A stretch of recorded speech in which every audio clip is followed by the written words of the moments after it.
Hi, today we'll review book Mindshift, Chapter 1 or Mindshift 1. The title of the chapter is all about people. It's all about people. So like always, I will read all those ideas, and after that I will share my thoughts on that. The longer you live, the more you come to realize that it is inevitable that you will lose things. You will lose hundreds of socks in the dryer, never both, only one of each pair. You'll probably lose your wallet and with it your driver license, credit cards, and the cash you were carrying it for an emergency. It says that when you live, you lose a lot of things. You're supposed to be aware of it, that always to lose. But what he shares later, that then there are things you lose that knock the breath out of you. You may lose your job, your career, your home, your wealth, your symbols of success. There's a lot of times when we lose small things, of course, we don't care about. We'll have inconvenience, but sometimes we lose major things, people, everything around us, and we need to be able to deal with that. And how we deal with that will be very, very important. Because probably one thing is that the biggest thing that you're able to lose is, again, yourself and other people. All other things is not big things. The next is that if we don't know what really matters, we'll spend our lives accumulating the very things that do not matter, disregarding the things that matter most. So it means that we need to understand what really matters. So when we lose things, we potentially could cry for the things that really do not matter. Because a lot of times if we cry for the things that do not matter, we will lose the things that really matter. If we cry for the things that do not matter, potentially we could lose the things that really matters. And I think that it's very always important to really reflect, okay, what really matters in my life? What do I care about? Do I care about some kind of loss of the car?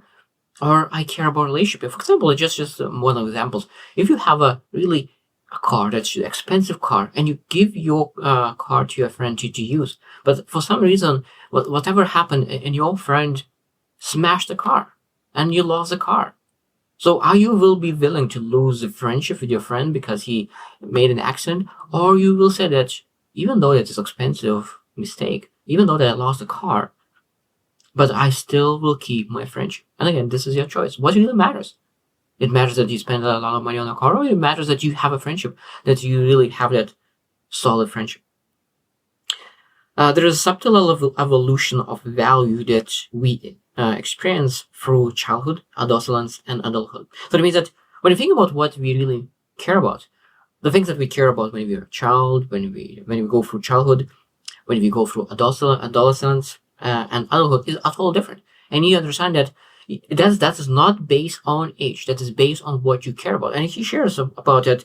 That's three things that we need to understand: that what do you care about as childhood, adolescence, and adulthood. So first one, when we are children, life is all about things. That means that when we are children, we all think about, okay, what kind of possessions do I have? And it shares that a lot of times people go through age and they 30, 40, 50 years, but still care about possessions. Maybe a new car, new boat, new something. All those things are great, but if you just care about those, forgetting about what really matters, that is not good. Because boats itself is good. Because again, we need to understand that a lot of times everything is good. What you love and why you have those, that is what really is the biggest thing. We cannot accumulate enough things to make our lives worth living. We cannot accumulate enough things to make our lives worth living. That's such a powerful sentence. I will read it one more time. We cannot accumulate enough things to make our lives worth living. That's why there are so many super wealthy individuals who have enormous amounts of money, but they always depressed and sometimes they suicide because they forgot what really matters. So that means that even though that they had everything in possessions, they have everything with possessions, they didn't have experiences and they didn't have the people that they could really explore those possessions. Eventually, most of us transition into the second stage of development. For people in this stage, life is no longer about things, but about experiences. Often it's filled with firsts, like our first crush, first date, first kiss, and a lot of first things, first independence. That means that we understand that we care about cars, now we care about experiences. It could be travel, things that we need to experience. And it might be even with a car, what I'm able to experience. But it's not that the car is worth. I want you to really go and see the world, see something that I could really value my experience. Memory is important. Eventually, we began to see life a bit differently.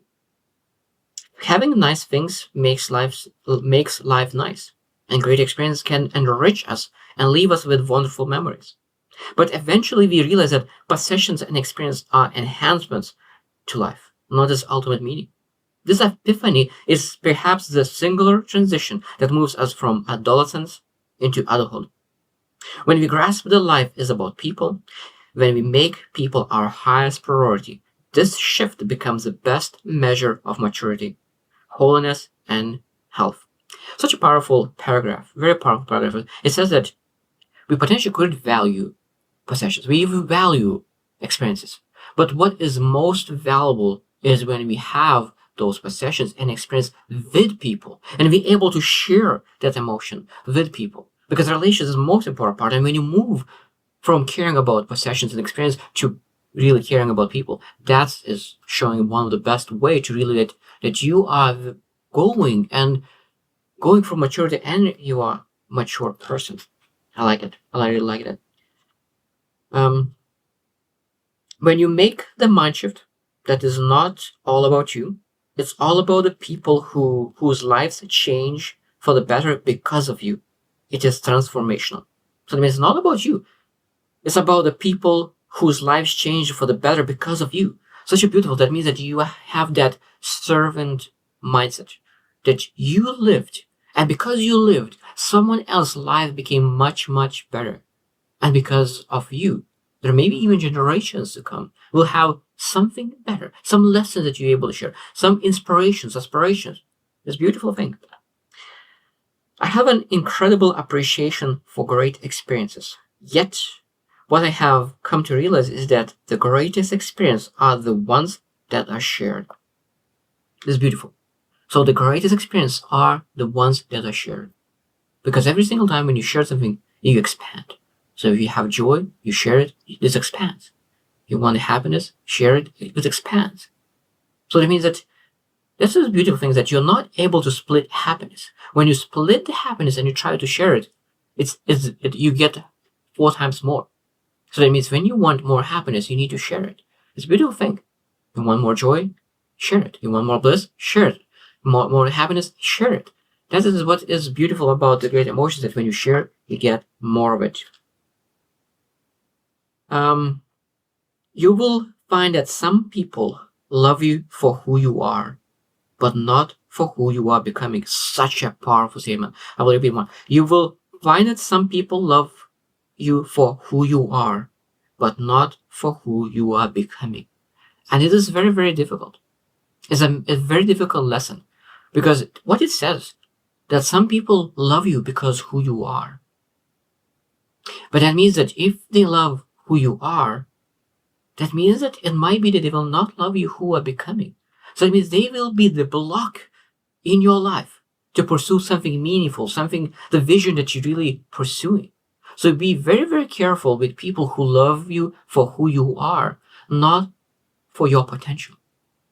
Because sometimes you'll need to walk away from those people who that love you, but they are afraid for you. They are not seeing your vision. So that means we need to be very careful that when we share our dreams, aspirations, we share with people who are potentially could see that you are capable of more. You're able to pursue things that really means something meaningful for you. They potentially love you and they want to protect you. They don't want you to be hurt. And they will think that, oh no, maybe this is too far, too much. Maybe don't try that because it will hurt. No, we need people who are loving the person they be becoming. And that's a very, very powerful lesson. The greatest mistakes you will ever make will not cost you money. They will cost you people. The greatest mistakes you will ever make will not cost you money. They will cost you people. Again, one more powerful lesson. That means that every single mistake that you make potentially could cost you money. But those will not be the biggest mistakes. But those mistakes that you make, that you lose people, friendships, relationships, love, significant partner, kids, those are the most significant mistakes.